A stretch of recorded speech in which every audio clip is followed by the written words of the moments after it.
नमस्कार दोस्तों, स्वागत करते हैं आप लोग का एक बार फिर से। फ्रेंड्स, आज की वीडियो में हम फिर से डिस्कस करेंगे इन्वायरमेंट के 50 क्वेश्चन के बारे में, यानी प्रश्नों की संख्या होगी 101 से 150 तक।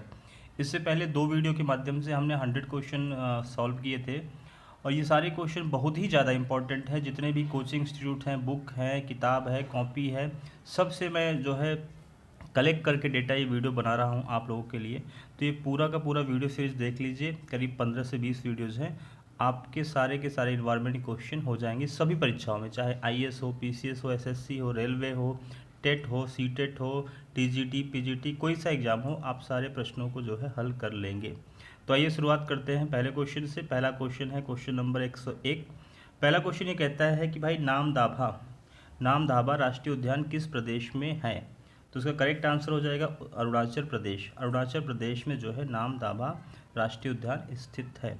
ये प्रश्न एसएससी ने पूछा हुआ है और यूपी पीसीएस ने पूछा हुआ है और दो दो बार पूछा है इसी प्रश्न को घुमा फिरा के। तो आप समझ सकते हैं ये प्रश्न कितने इंपॉर्टेंट होते हैं। राष्ट्रीय उद्यान है या फिर जैव मंडल, इस तरह के प्रश्न जो है अक्सर परीक्षाओं में पूछे आते रहते हैं। तो देखिए दूसरा क्वेश्चन देखते हैं। दूसरा क्वेश्चन है 102 नंबर का। ये थोड़ा सा बड़ा है, मल्टीपल ऑप्शन का है, इसको थोड़ा सा समझते हैं कि क्या कहता है। देखिए इसमें जैव विविधता अधिनियम 2002 के बारे में निम्नलिखित कथनों पर ध्यान दीजिए। पहला है जैव विविधता अधिनियम 2002 के अनुसार भारत सरकार जैव विविधता धरोहरों का विकास करेगी? बिल्कुल नहीं करेगी। जैव विविधता का संरक्षण करेगी, ना कि उनकी धरोहरों का विकास करेगी। ठीक है। अब देखिए अगला है, स्वदेशी इलाज करने वाले वैद्य एवं हकीमों को जैव विविधता क्षेत्रों में से संसाधनों का उपयोग करने के पहले अनुमति लेनी होगी। ये भी गलत है। तीसरा इसका जो कथन है वही सही है। देखिए ये क्या कहता है, राष्ट्रीय जैव विविधता प्राधिकरण से बिना अनुमति के जैविक संसाधनों से संबंधित पेटेंट लागू नहीं किया जा सकता है। ठीक है। तो इसका करेक्ट आंसर हो जाएगा सी। इसमें तीन कथनों में से सिर्फ तीसरा कथन ही सही है, बाकी पहला और दूसरा कथन सही नहीं है जैव विविधता अधिनियम 2002 के बारे में। ठीक है। तो 102 का हो जाएगा सी आंसर करेक्ट, केवल थर्ड आंसर जो है यही सही है। अगला क्वेश्चन देखते हैं। केंद्रीय प्रदूषण नियंत्रण बोर्ड द्वारा आवासीय क्षेत्रों में अधिकतम ध्वनि सीमा कितनी हो सकती है? Correct answer 55 decibel. डेसिबल जो है ध्वनि नापने की यूनिट है। ठीक है। जैसे पानी हम एक किसी डब्बे में, जार में रखते हैं तो कहते हैं 5 लीटर है, 6 लीटर है, 2 लीटर है। तो लीटर क्या है? एक यूनिट है। उसी प्रकार डेसिबल जो है वो ध्वनि नापने की एक यूनिट है। ठीक है, साउंड को मेजर करने की यूनिट है। तो आवासीय क्षेत्र होते हैं जहाँ पे लोग रहते हैं, शहरों में। गांव में तो बहुत ही ज़्यादा डेसिबल कम होता है, 20, 25, 30 तक आ जाता है नाइट में। बट शहरी क्षेत्रों की बात की जाए तो जो आवासीय क्षेत्र हैं उनमें अधिकतम ध्वनि सीमा कितनी हो सकती है? 55 डेसिबल। इससे ज़्यादा अगर पोल्यूशन हो रहा है, साउंड पोल्यूशन हो रहा है, तो ये केंद्रीय प्रदूषण नियंत्रण बोर्ड उस पर काम करेगा। कैसे, कौन कौन से कॉजेज हैं जिससे रात को जो है साउंड लेवल बहुत ज़्यादा जा रहा है, 70 जा रहा है, 70 प्लस जा रहा है, जो भी है XYZ, उस पर काम करेगा। लेकिन लिमिटेशन जो है 55 डेसिबल तक की है। 55 डेसिबल तक अगर ध्वनि है शहरों में रात के समय तो ठीक है। दिन में भी इतनी होनी चाहिए, दिन में 60 तक होती है, रात को 55-50 तक आ जानी चाहिए। तो बी आंसर आपका सही है। अगला क्वेश्चन देखते हैं। बिलिरिगी रंगा मंदिर वन्यजीव अभयारण्य किस प्रदेश में है? देखिए थोड़ा सा बड़ा नाम है, बिलिगिरी रंगा मंदिर वन्यजीव अभयारण्य किस प्रदेश में है? करेक्ट आंसर तमिलनाडु है। देखिए नाम से ही पता चलता है कि साउथ इंडिया के नाम है। तो अब आपको ये आइडेंटिफाई करना है साउथ इंडिया में कौन से स्टेट में होगा, ये आपको जो है थोड़ा सा याद रखना पड़ेगा। बिलिगिरी रंगा मंदिर वन्यजीव अभयारण्य तमिलनाडु में है। ठीक। तो करेक्ट आंसर आपका हो जाएगा बी यहाँ पे। नेक्स्ट क्वेश्चन देखते हैं 105। निम्नलिखित में से कौन सी संख्याओं के पारिस्थितिक पिरामिड केंद्र में व्यापक है? निम्नलिखित में से कौन सी संख्याओं के पारिस्थितिक पिरामिड केंद्र में व्यापक है? तो इसका आंसर हो जाएगा डी, वन्य पारिस्थितिक तंत्र। ठीक है। अगला क्वेश्चन देखते हैं। निम्नलिखित कथनों पर ध्यान दीजिए। अब देखिए दो कथन हैं, इसमें कौन सा कथन सही है इसको थोड़ा सा सॉल्व करना है। पहला कथन है भाई, पहला कथन क्या कह रहा है, वन्य जीव क्षेत्रों, रिजर्व और प्रोटेक्टेड क्षेत्रों में मनुष्यों का हस्तक्षेप लिविंग लेबोरेटरी कहा जाता है, लिविंग लेबोरेटरीज कहा जाता है। तो यही आंसर सही है, बाकी ये वाला गलत है। तो इसका हो जाएगा आंसर, पूछा कौन सा कथन सत्य है, तो आप कहेंगे भैया केवल एक, पहला वाला, ए वाला आंसर सही है। वन्य जीव क्षेत्रों, रिजर्व और प्रोटेक्टेड क्षेत्रों में मनुष्यों का हस्तक्षेप लिविंग लेबोरेटरीज कहा जाता है। अगर इसमें मनुष्य हस्तक्षेप करता है तो उसे कहते हैं लिविंग लेबोरेटरी। ठीक है, अगला क्वेश्चन देखते हैं। विश्व का पहला ओजोन परत संरक्षण के लिए सम्मेलन कहाँ हुआ था? जो हमारी ओजोन परत है, हमसे थोड़ी सी ऊपर स्थित है, समताप मंडल में है, उसके संरक्षण के लिए पहला सम्मेलन कहाँ हुआ था, ये प्रश्न पूछ रहा है। तो पहला सम्मेलन जो हुआ था वो हुआ था वियना में, बी आंसर सही हो जाएगा। ठीक है, वियना में जो है ओजोन परत संरक्षण के संबंध में पहला जो है सम्मेलन हुआ था, सभी देशों ने किया था। जितने भी विश्व में देश हैं, 210 220 जो भी देश हैं, सभी देशों ने मिलकर इस मुद्दे पे जो है डिस्कशन किया था वियना में। ठीक, वियना कहाँ पे है, आप गूगल पे सर्च करिए, कमेंट बॉक्स में बताइए। अगला क्वेश्चन, किन जंगलों में 1932 में भारत की पहली बाघों की जनगणना हुई थी? ठीक है, तो इसका करेक्ट आंसर पलामू, पलामू यानी झारखंड का एक जो है ज़िला है, वहाँ पे 1932 में भारत की पहली बाघों की जनगणना हुई। बाघ मतलब टाइगर्स, ठीक है, बंगाल टाइगर्स नाम सुना होगा, तो वही टाइगर्स की बात हो रही है। पलामू के जो जंगल हैं, पलामू एक तरीके से पठारी क्षेत्र है, तो वहाँ जंगलों की जो है अधिकता है, तो जंगलों में टाइगर्स पाए जाते हैं। वहाँ पहली जनगणना हुई थी बाघों की 1932 में, ब्रिटिश गवर्नमेंट ने कराया था। अगला क्वेश्चन देखते हैं, क्या कहता है भाई, पिट्टी पक्षी अभ्यारण्य कहाँ अवस्थित है? पिट्टी पक्षी अभ्यारण्य कहाँ अवस्थित है? तो इसका करेक्ट आंसर हो जाएगा डी, लक्षद्वीप में। लक्षद्वीप में पिट्टी पक्षी अभ्यारण्य अवस्थित है, यानी वहाँ पे है। नेक्स्ट क्वेश्चन देखते हैं, विश्व जल दिवस कब मनाया जाता है? 22 मार्च को, 22 मार्च को विश्व जल दिवस मनाया जाता है। ठीक है, पूरे विश्व में मनाया जाता है। उस दिन जो है जल संरक्षण के मुद्दों पर डिस्कशन होता है। एक दिन हम डिस्कशन करते हैं, साल भर उस पर काम करते हैं, ये नियम होता है। लेकिन जनरली कोई जल संरक्षण पे जो है कोई काम नहीं करता, सब लोग जल को मनमानी तरीके से बहाते हैं। जहाँ एक बाल्टी या एक बकेट्स में नहाना होता है, वहाँ लोग 4 बकेट्स में नहाते हैं। स्विमिंग पूल्स में नहाते हैं, कितना पानी स्विमिंग पूल्स में लगता है ये लोगों को नहीं पता जो नहाते हैं, कितना वेस्ट जाता है, इन सब चीज़ों पे थोड़ा सा आदमी को सोचना चाहिए। ठीक है, अगला क्वेश्चन देखते हैं, साइलेंट वैली नेशनल पार्क कहाँ है? साइलेंट वैली मतलब शांत घाटी, शांत घाटी कहाँ है? केरल में है। तो शांत वैली जो है, साइलेंट वैली नेशनल पार्क भी कहाँ होगा? केरल में होगा। यहाँ देखिए, जो शांत घाटी अगर आपसे पूछे, साइलेंट वैली नेशनल पार्क पूछे तो केरल में है। फूलों की घाटी पूछे तो वो है उत्तराखंड, देहरादून में है। ठीक, ये क्वेश्चन बनते हैं अक्सर, ऐसे 2 क्वेश्चन बन जाते हैं, शांत घाटी कहाँ है? केरल में है। फूलों की घाटी कहाँ है? उत्तराखंड में है। अगला क्वेश्चन देखते हैं, निम्नलिखित अंतर्राष्ट्रीय निकायों में से किसने बाघों को बचाने और बाघ के आवासों को संरक्षित करने के लिए ग्लोबल टाइगर इनिशिएटिव शुरू करने के में सक्रिय रुचि ली है? मतलब जो टाइगर्स है उनको बचाने, उनका घर बचाने के लिए ग्लोबल टाइगर इनिशिएटिव शुरू करने में रुचि ली है, शुरू नहीं किया है, रुचि ली है। तो इसका हो जाएगा वर्ल्ड बैंक। ठीक है, ये एक अंतर्राष्ट्रीय ऐसा जो है निकाय है, संस्थान है, ऑर्गेनाइजेशन है, जिसने बाघों को बचाने के लिए, बाघ के जो आवास हैं, मतलब आवास उनका कहाँ होता है? जंगल होता है, तो उनके अनुकूल कैसा जंगल होना चाहिए उसको संरक्षित करने के लिए ग्लोबल टाइगर इनिशिएटिव शुरू करने में रुचि ली है वर्ल्ड बैंक ने। ठीक है, विश्व बैंक का मुख्यालय यूएसए में है, सबको पता है।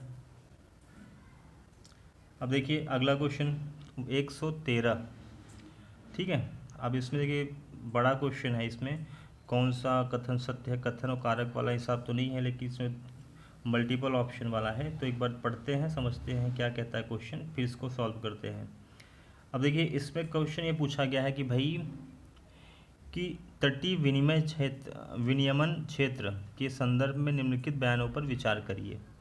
तो देखिए पहला विचार क्या है, भारत में 1991 में, भारत में 1991 में CRZ अधिसूचना में तटीय क्षेत्र उच्च ज्वार पर आधारित थे, पहला बात कही गई है।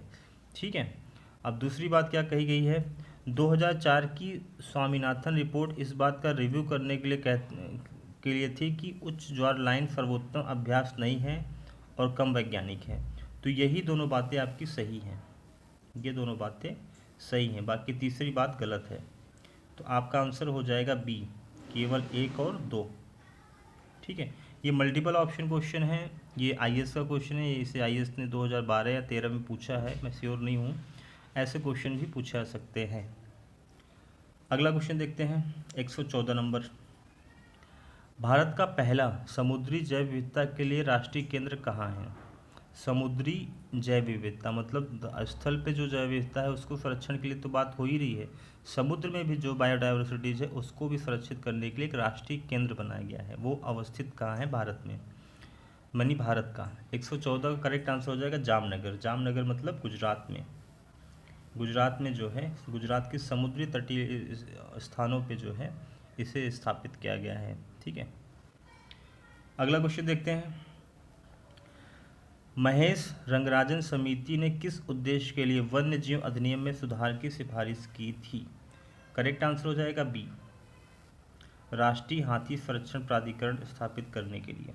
ठीक है, अगला क्वेश्चन, आर्गन पृथ्वी पर पाई जाने वाली तीसरी सबसे बड़ी गैस है, यह किस समस्थानिक के विघटन से बनती है। ऑर्गन जैसे है नाइट्रोजन है, ऑक्सीजन है, उसके बाद ऑर्गन ही एक ऐसी गैस है जो धरती पर सबसे अधिक मात्रा में पाई जाती है। तो ये पूछ रहा है किस समस्थानिक के विघटन से बनती है। ठीक है, किस चीज़ के, कौन सी ऐसी गैस है या एलिमेंट्स है कि उसके विघटन से जो है आर्गन बनती है। ये केमिस्ट्री का क्वेश्चन है लेकिन इन्वायरमेंट का भी है, तो इसका करेक्ट आंसर हो जाएगा K40 के जो है विघटन से जो है आर्गन गैस बनती है। अगला क्वेश्चन देखते हैं 117 नंबर का, किस प्रदेश में विश्व धरोहर में शामिल टाइगर रिजर्व हैं। ठीक है, तो इसका करेक्ट आंसर हो जाएगा ए, असम। असम में जो टाइगर रिजर्व हैं वो एज ए विश्व धरोहर जो है माने जाते हैं। ठीक, अगला क्वेश्चन 118 नंबर, यहाँ भी मल्टीपल ऑप्शन है, आपको पता करना है कौन सा कथन सत्य है, 2 कथन दे रखे हैं। अब देखिए 118 नंबर क्वेश्चन ये कहता है कि भाई NTCA राष्ट्रीय बाघ संरक्षण प्राधिकरण एक वैधानिक निकाय है। बिल्कुल सही बात है, वैधानिक निकाय है, यानी विधि बना के इसको जो है स्थापित किया गया है। संवैधानिक मतलब संविधान में उसकी चर्चा है, वैधानिक मतलब विधि यानी कानून बना के इसकी स्थापना की गई है, इसे वैधानिक कहते हैं।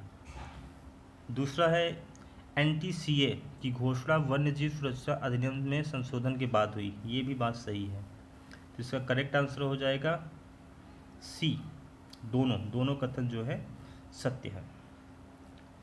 अगला क्वेश्चन देखते हैं 119, कॉमेंग एलिफेंट रिजर्व और देवमाली एलिफेंट रिजर्व किस प्रदेश में है। ठीक है, तो इसका करेक्ट आंसर हो जाएगा बी, असम में है। ठीक, 120 नंबर देखते हैं क्वेश्चन, निम्नलिखित कथनों पर ध्यान दीजिए, नए वन्यजीव अभयारण्यों की घोषणा केवल राज्य सरकार कर सकती है। बिल्कुल कर सकती है। नई राष्ट्रीय उद्यानों की घोषणा केवल केंद्र सरकार कर सकती है, ये भी गलत है, ये भी गलत है। इसका करेक्ट आंसर हो जाएगा डी, कोई भी नहीं कर सकता, न राज्य सरकार कर सकती है न केंद्र सरकार कर सकती है, बल्कि दोनों कर सकते हैं। ठीक है, बल्कि दोनों कर सकते हैं। अब यहाँ क्वेश्चन ये है कि नए वन्यजीव अभयारण्यों की घोषणा केवल राज्य सरकार कर सकती है, नहीं, केवल लग गया मतलब राज्य सरकार ही कर सकती है, नहीं, केंद्र सरकार भी कर सकती है, तो ये गलत हो गया। नए राष्ट्रीय उद्यानों की घोषणा केवल मात्र केंद्र सरकार कर सकती है, ये भी गलत हो गया, बल्कि दोनों कर सकते हैं, अतः ये दोनों कथन क्या है, गलत है, तो इसका आंसर हो जाएगा डी, कोई भी नहीं। अगला प्रश्न देखते हैं, वन्य जीवन संरक्षण अधिनियम के जरिए भारत में खेती और रोपण से निम्नलिखित पौधों में से कौन सा निषिद्ध किया गया है। 121 का आंसर है डी, लेडीज स्लीपर आर्चिड्स। ठीक है, ये आंसर करेक्ट है।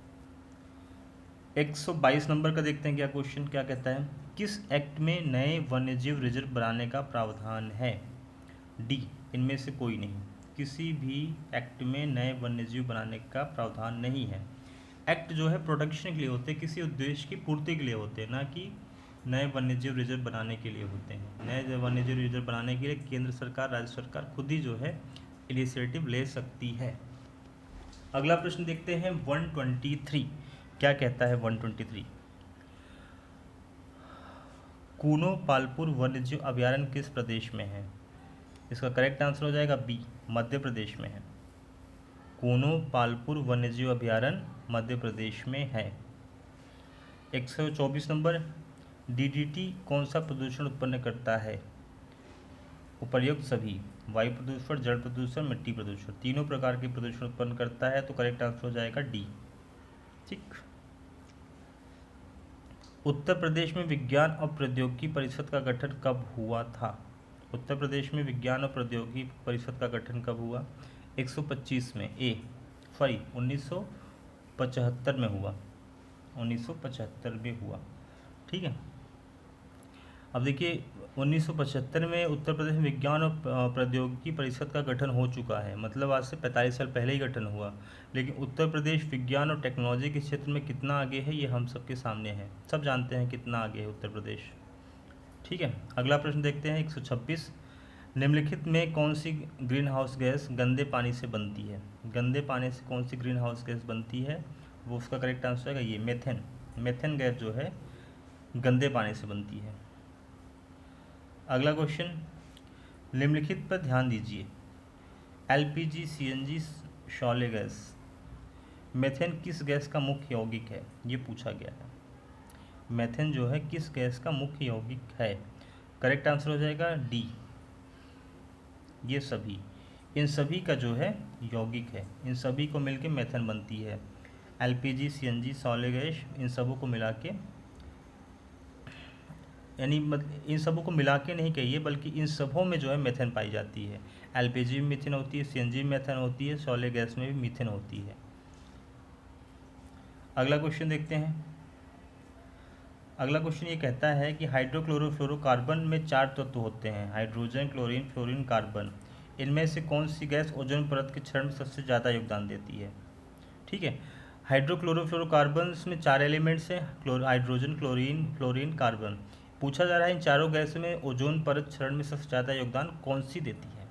तो आंसर हो जाएगा क्लोरीन। क्लोरीन जो है सबसे ज़्यादा जो है ओजोन परत के क्षरण में अपना योगदान देती है। ठीक। अगला प्रश्न 129, वाशिंगटन सम्मेलन किससे संबंधित है? करेक्ट आंसर बी, खतरे में प्रजातियाँ। कोई भी प्रजाति हो, पेड़ पौधों की, जंतुओं की, जीवों की, उससे संबंधित जो है सम्मेलन वाशिंगटन में हुआ था, इसीलिए इसे वाशिंगटन सम्मेलन के नाम से जानते हैं। खतरों में पड़ी प्रजातियों के बारे में डिस्कशन हुआ था। बी आंसर करेक्ट हो जाएगा। अगला क्वेश्चन, भारत में निम्नलिखित में से किस पर स्वच्छ ऊर्जा उपकर लगाया जाता है? भारत में निम्नलिखित में से किस पर स्वच्छ ऊर्जा उपकर लगाया जाता है? गैसोलीन बिल्कुल नहीं, गृह निर्मित कोयला लगता है, आयातित कोयला इस पे भी लगता है, इन दोनों पे लगता है टैक्स। स्वच्छ ऊर्जा उपकर, तो 2 और 3 दोनों सही हो जाएंगे, डी आंसर करेक्ट हो जाएगा। अगला क्वेश्चन, भारत में कितने जैव विविध भौगोलिक क्षेत्र हैं?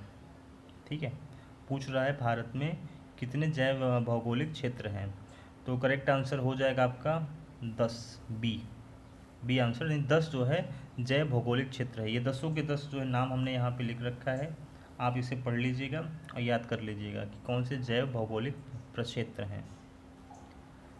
अगला question, green climate fund set करने के लिए UNFCCC कन्वेंशन कहाँ हुआ है?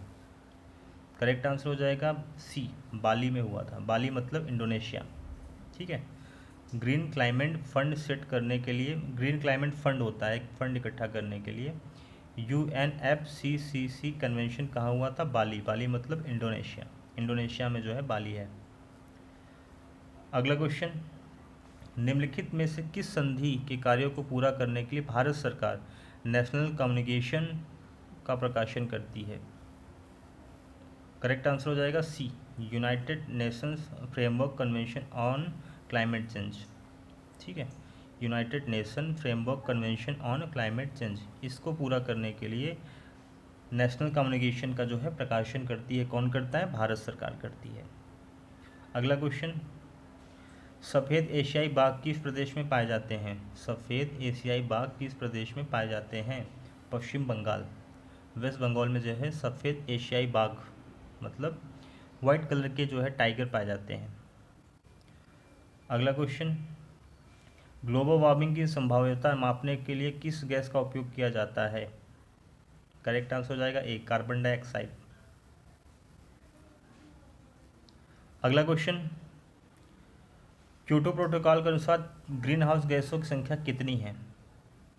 क्योटो में एक प्रोटोकॉल बनाया गया था, उसके अनुसार ग्रीन हाउस गैसों की संख्या कितनी है? करेक्ट आंसर हो जाएगा आपका सी, 6 हैं ग्रीन हाउस गैसें। पहला है आपका सबसे टॉप पे जलवाष्प, carbon dioxide, methane, chlorofluorocarbon, hydrofluorocarbon, chlorofluorocarbon, ozone. ये सारी गैसें मिलकर जो है ग्रीन हाउस इफेक्ट को बढ़ाती हैं। और सबसे टॉप पे क्या है? जलवाष्प। ठीक है, वेपर। अगला क्वेश्चन देखते हैं 137, किस ग्रह पर ग्रेट रेड स्पॉट की खोज हुई है? 137 का एक क्वेश्चन है, वो है बृहस्पति। ठीक है। अगला क्वेश्चन, होलांगपार गिब्बन वन्यजीव अभयारण्य किस प्रदेश में है? होलांगपार गिब्बन वन्यजीव अभयारण्य किस प्रदेश में है? पश्चिम बंगाल। करेक्ट आंसर हो जाएगा पश्चिम बंगाल। अगला क्वेश्चन, सत्यमंगलम वन्यजीव अभयारण्य किस प्रदेश में है? सत्यमंगलम वन्यजीव अभयारण्य किस प्रदेश में है? तमिलनाडु में। अगला क्वेश्चन 140 है, राष्ट्रीय जैव विविधता प्राधिकरण कहाँ है? राष्ट्रीय जैव विविधता प्राधिकरण कहाँ है? चेन्नई में। बी इसका करेक्ट आंसर हो जाएगा। नेक्स्ट क्वेश्चन देखते हैं, नागोया प्रोटोकॉल किससे संबंधित है? 141 का करेक्ट आंसर हो जाएगा बी, जैव विविधता से। नागोया प्रोटोकॉल जैव विविधता से संबंधित है। 142 देखते हैं, निम्नलिखित में से कानूनन बाध्यकारी सम्मेलन है। कानूनी रूप से बाध्यकारी सम्मेलन कौन सा है, ये बताना है आपको। 142 का करेक्ट आंसर आएगा बी, स्वच्छ विकास और जलवायु पर एशिया प्रशांत भागीदारी। ये कानूनी रूप से बाध्यकारी सम्मेलन है, इसमें जो है हिस्सा लेना ही पड़ता है सभी को। अगला क्वेश्चन, ग्लोबल 200 क्या है? ग्लोबल 200 क्या है? करेक्ट आंसर आएगा डी, WWF द्वारा संरक्षण के लिए तय किए गए 2000 इको रीजन की लिस्ट, 2000 नहीं 200 इको रीजन की लिस्ट है जो है ग्लोबल 200। अगला क्वेश्चन, नारायण सरोवर अभयारण्य किस प्रदेश में है? करेक्ट आंसर डी, गुजरात में। अब देखिए इस पर कुछ जरूरी बातें हैं, बताया तो आपको। नारायण सरोवर अभयारण्य गुजरात के कच्छ जिले के लखपत तालुका में है। यहाँ मुख्य रूप से चिंकारा पाए जाने के कारण इसे नारायण सरोवर चिंकारा अभयारण्य भी कहते हैं। यहाँ पक्षियों की 184 से भी ज़्यादा प्रजातियाँ उपस्थित हैं।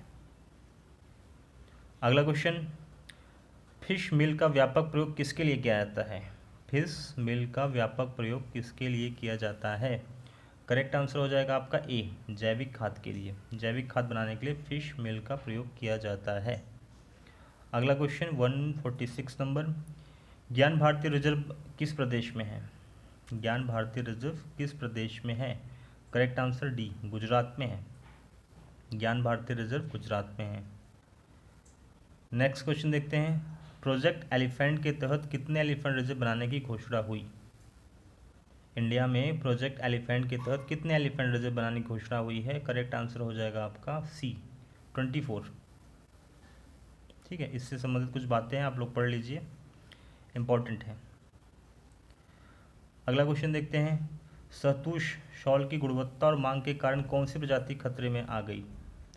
करेक्ट आंसर हो जाएगा 148 का बी, चिरू। ठीक है। अगला क्वेश्चन, पक्षियों की विलुप्त डोडो प्रजाति किस देश में पाई जाती थी? मॉरिशस में। 149 का सी। डोडो मुख्य रूप से मॉरिशस में पाया जाता था, अभी वो विलुप्त हो चुका है। उसे रेड बुक्स में नोट कर लिया गया है। रेड बुक्स वो होती है जब भी कोई प्रजाति विलुप्त होती है तो उसको वहाँ पे नोट कर लिया जाता है, ठीक है, इंटरनेशनल कम्युनिटी के द्वारा। अगला क्वेश्चन और आखिरी क्वेश्चन देखते हैं। केप पहाड़ी जेब्रा किस प्रदेश में पाया जाता है? केप पहाड़ी जेब्रा किस प्रदेश में पाया जाता है? आंसर होगा ए, साउथ अफ्रीका, दक्षिण अफ्रीका, मतलब साउथ अफ्रीका में जो है केप पहाड़ी जेब्रा पाया जाता है। तो फ्रेंड्स ये थे 50 क्वेश्चन जो कि बहुत ही ज़्यादा इंपॉर्टेंट हैं परीक्षाओं में, ये सारे पूछे गए हैं। आप बिल्कुल जो है बिना सोचे समझे इस इन सभी प्रश्नों को एकदम रट लीजिए, याद कर लीजिए, घुट्टी बना के पी लीजिए। ये सारे जो है बहुत ही ज़्यादा इंपॉर्टेंट हैं, कई बार परीक्षाओं में पूछे जा सकते हैं, आगे भी पूछे जाएंगे। तो मिलते हैं अगले वीडियो में, नहीं चौथी वीडियो में, और देखते हैं और एक कुछ इंपॉर्टेंट क्वेश्चनों को इन्वायरमेंट से संबंधित। तब तक के लिए बहुत बहुत नमस्कार।